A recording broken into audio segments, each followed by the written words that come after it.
Good morning student, आप सब कैसे हैं। मुझे विश्वास है कि आप लोग बिल्कुल अच्छे होंगे। आज मैं बिहार बोर्ड 10वीं परीक्षा 2025 में एग्ज़ाम देने वाले बच्चों के लिए इसके पहले मैंने बायो से वेरी इम्पोर्टेंट यानी बहुत ही इम्पोर्टेंट क्वेश्चन मैंने बताया था जो आपके एग्ज़ाम में एकदम सवाल पूछे जाते हैं। उसी से रिलेशन में आगे और मैं बायोलॉजी से इम्पोर्टेंट क्वेश्चन बताने जा रहा हूँ जो आपके एग्ज़ाम के लिए एकदम 100% है कि इस तरह के क्वेश्चन आपके एग्ज़ाम में हो रहेंगे। आप हो जाए तैयार, बिना देरी किए हुए इसे ज़रूर देखें। मैं पूरी विश्वास के साथ कहता हूँ आप एकदम बेहतर हो जाएंगे, आपका मार्क्स एकदम बेहतर हो जाएगा। तो बिना देरी किए हुए मैं बताने जा रहा हूँ क्लास 10th है साइंस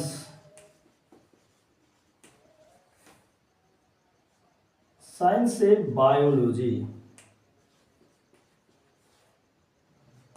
में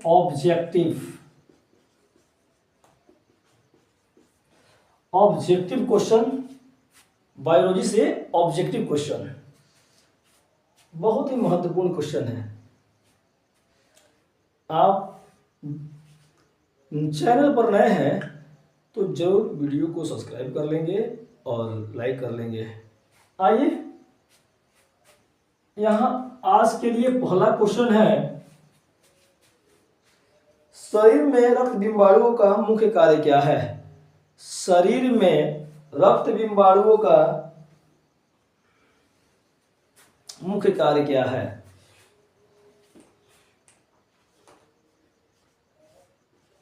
शरीर में रक्त बिंबाणुओं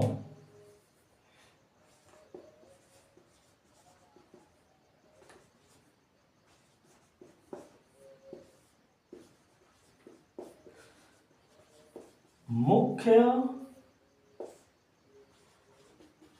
कार्य क्या है। शरीर में रक्त बिंबाणुओं का मुख्य कार्य क्या है। ए में ऑप्शन है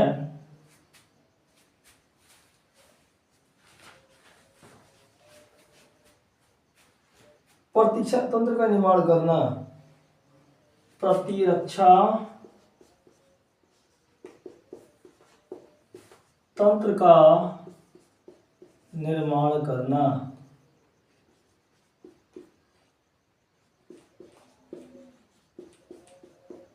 बी में ऑप्शन है श्वसन गैस का परिवहन, श्वसन गैस का परिवहन। सी में ऑप्शन है रक्त का थक्का जमा बनना, रक्त का थक्का बनाना। डी में ऑप्शन है none of this. None of this का मतलब होता है इनमें से कोई नहीं। नॉन ऑफ दिस का मतलब क्या होता है, पहले मैं बता दूं, शरीर में रक्त बिंबाणुओं का मुख्य कार्य क्या है। रक्त बिंबाणु का मतलब क्या होता है, प्लेटलेट्स।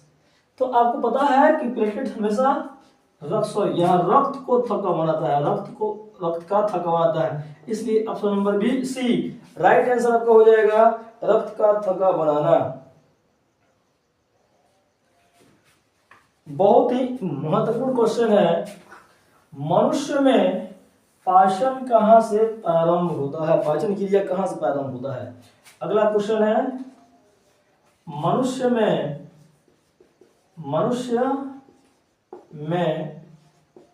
पाचन क्रिया कहां से प्रारंभ होता है। बहुत ही बढ़िया क्वेश्चन है आप लोगों के लिए, आपके एग्जाम के लिए जो बच्चे 2025 में एग्जाम देने वाले हैं। तो ऑप्शन नंबर ए है ग्रसनी से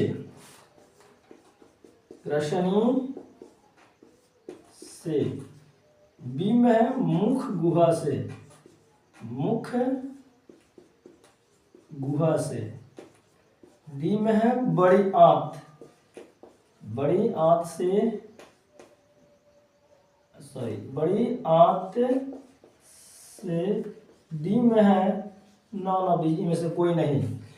तो मनुष्य में पाचन की क्रिया जो प्रारंभ होती है मुख से प्रारंभ होती है। तो यहाँ पे मुख गुहा भी दिया हुआ है, इससे घबराने की कोई बात नहीं है, इसलिए राइट आंसर बी नंबर हो जाएगा ऑप्शन। मनुष्य में पाचन क्रिया मुख से प्रारंभ होती है।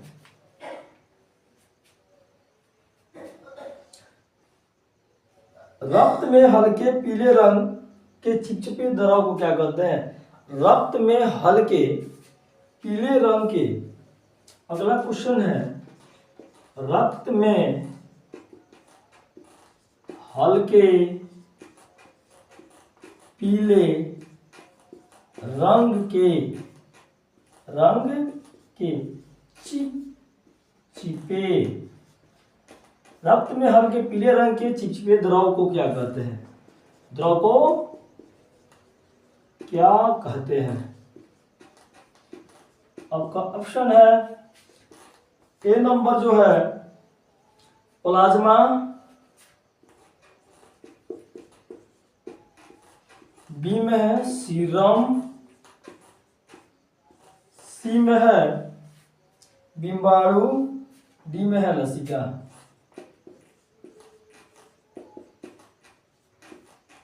डी में क्या है? लसिका। देखिए रक्त में हल्के पीले रंग के चिपचिपे द्रव को क्या कहते हैं? इसका राइट आंसर हो जाएगा प्लाज्मा। प्लाज्मा जो ए नंबर ऑप्शन में दिया गया है यही मेरा राइट आंसर हो जाएगा। बहुत ही इंपॉर्टेंट क्वेश्चन है कि रक्त में हल्के पीले रंग के चिपचिपे द्रव को क्या कहते हैं। अगला क्वेश्चन है, पौधे में उत्सर्जी पदार्थ क्या है? बहुत ही बढ़िया क्वेश्चन है। पौधों में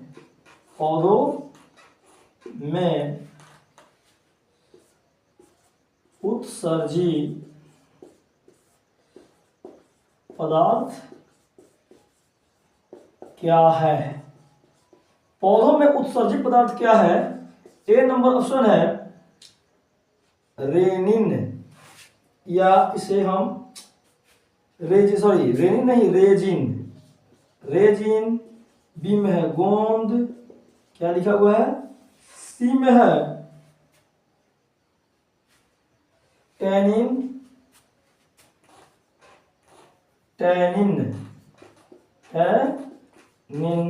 डी में है इनमें से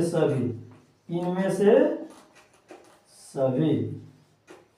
देखिए पौधे में उत्सर्जित पदार्थ क्या है? ऑप्शन जो दिया हुआ है उस पर ध्यान देने की जरूरत है। रेजिन, गोंद, टैनिन, इनमें सभी। रेजिन भी उत्सर्जित पदार्थ कहलाता है, गोंद भी पौधों के लिए ये पौधे का ही उत्सर्जित पदार्थ है, टैनिन जो है ये भी उत्सर्जित पदार्थ है, और एट लास्ट डी नंबर जो ऑप्शन है इनमें से सभी दिया हुआ है। जब सब है तो हम लोग क्या लगाएंगे?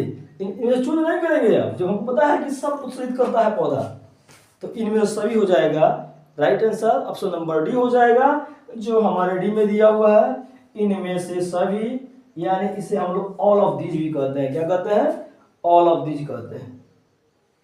ये बहुत बढ़िया क्वेश्चन है आपके एग्जाम के दृष्टिकोण से, बस इस पर ध्यान देकर पढ़ने की जरूरत है। आइए फिर मैं अगला क्वेश्चन बताऊं। रक्तचाप मापने के विशेष उपकरण को क्या कहते हैं? सॉरी,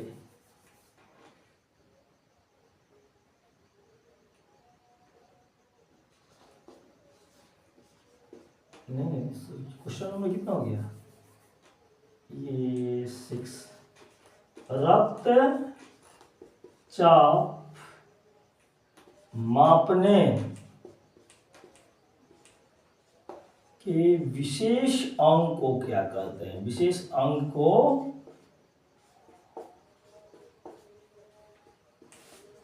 क्या कहते हैं? रक्तचाप मापने के विशेष यंत्र को क्या कहते हैं?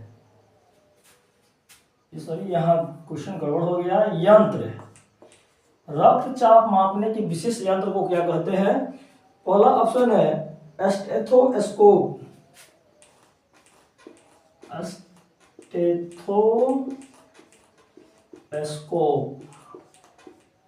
बी में ऑप्शन है एमीटर। सी में है लैक्टोमीटर। डी में है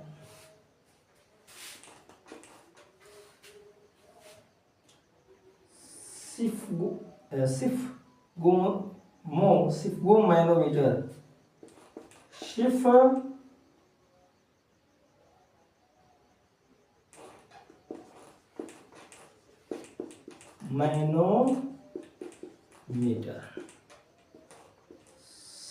सिफ्गोमैनोमीटर।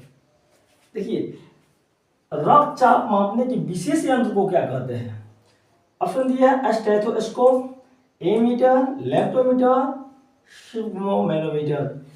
तो देखिए, स्टेथोस्कोप जो होता है ये दिल की धड़कन मापता है, एमीटर विद्युत धारा को मापता है, और लैक्टोमीटर ये दूध की शुद्धता मापी जाती है इससे। तो इसलिए मेरा right answer option number D हो जाएगा, सिफ्गोमैनोमीटर। अगला क्वेश्चन है 7 नंबर, जो आज मैं बताने जा रहा हूं। रेजिन किस पौधे का औषधि पदार्थ है? रेजिन किस पौधे का उत्सर्जी पदार्थ है? रेजिन किस पौधे का उत्सर्जी पदार्थ है? बहुत ही बढ़िया क्वेश्चन है। ए नंबर ऑप्शन है बबूल, कनेर,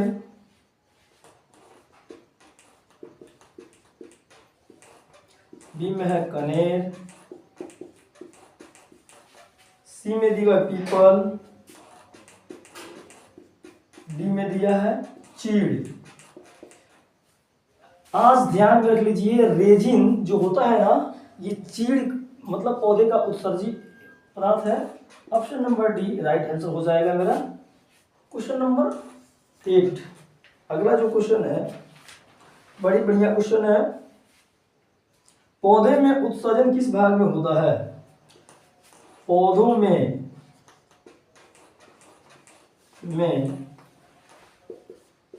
उत्सर्जन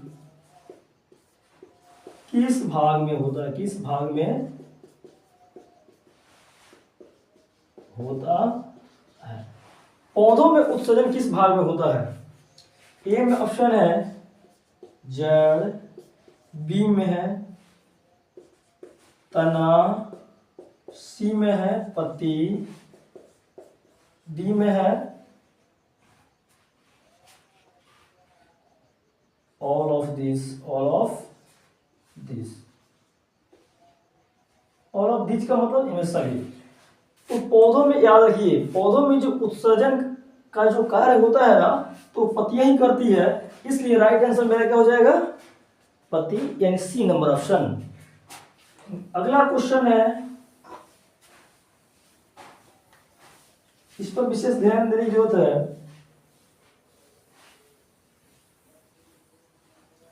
मस्तिष्क किस लिए उत्तरदायी होता है? मस्तिष्क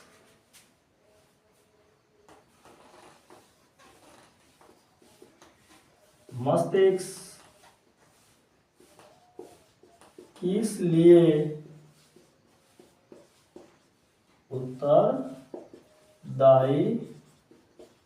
होता है? मस्तिष्क किस लिए उत्तरदायी होता है? ए नंबर है सोचने के लिए, हृदय स्पंदन करने के लिए, सोचने के लिए। बी में ऑप्शन है हृदय स्पंदन करने के लिए, स्पंदन के लिए, स्पंदन के लिए।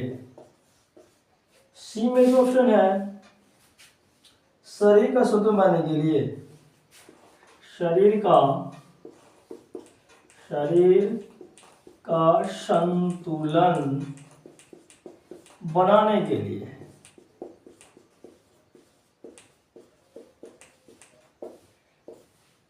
डी में ऑप्शन है इनमें सभी, ऑल ऑफ दिस, यानी यहां लिखते हैं इनमें से सभी, इनमें से सभी।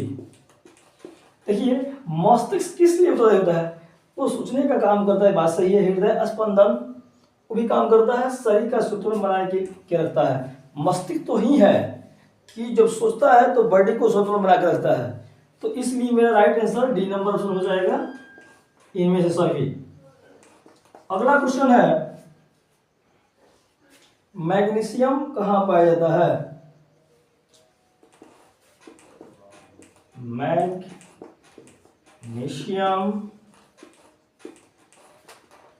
कहाँ पाया जाता है? मैग्नीशियम कहाँ पाया जाता है? क्लोरोफिल में, लाल रक्त कण में, क्लोरोफिल में, बी में लाल रक्त कण में, सी में क्या दिया हुआ है? वर्णिलोक में, वर्णिलोक, और डी में ऑप्शन दिया हुआ है श्वेत रक्त कण में। यानी मैग्नीशियम हमेशा आप याद कर लीजिए, आप हमेशा के लिए याद कर लीजिए, मैग्नीशियम जो है क्लोरोफिल में पाया जाता है। Option number A right answer. अगला क्वेश्चन है पत्तियों में गैसों का आदान प्रदान कहां से होता है? पत्तियों में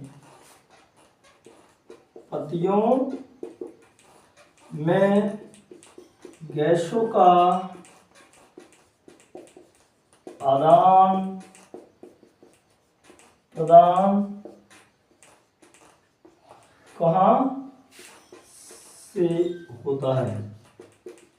कहां से होता है? पत्तियों में गैसों का आदान प्रदान कहां से होता है? पत्तियों में गैसों का आदान प्रदान कहां से होता है? इसके लिए ऑप्शन है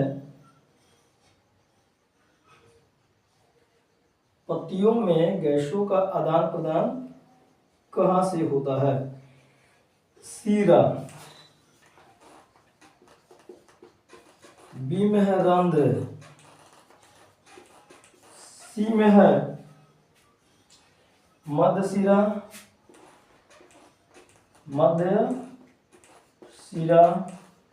डी में है दोनों, बीच में से कोई नहीं। पत्तियों में गैसों का आदान प्रदान कहां से होता है? तो ध्यान रखिएगा रंध्र, option number B right answer हो जाएगा। रंध्र को हम लोग छिद्र भी कहते हैं। क्या कहते हैं? रंध्र की जगह पर छिद्र भी दे सकता है। तो पत्तियों में गैसों का आदान प्रदान रंध्र से होता है। तो हमें विश्वास है कि आप लोगों को ये बताए गए बायोलॉजी क्वेश्चंस जितने मैंने बताया आपको बिल्कुल बढ़िया ढंग से, अच्छे ढंग से समझ में आ गया होगा। मैं इन्हीं विश्वास के साथ कहता हूं कि इसे अवश्य 2-3 बार रिवीजन करने की जरूरत है। एकदम आपका मार्क्स बेहतर हो जाएगा, बढ़िया हो जाएगा। मैं पूरी विश्वास के साथ भी अभी फिर से दोबारा मैं कहने जा रहा हूं कि आप इसे बार बार पढ़ें और रिवीजन करें। आज के लिए जय हिंद, जय भारत।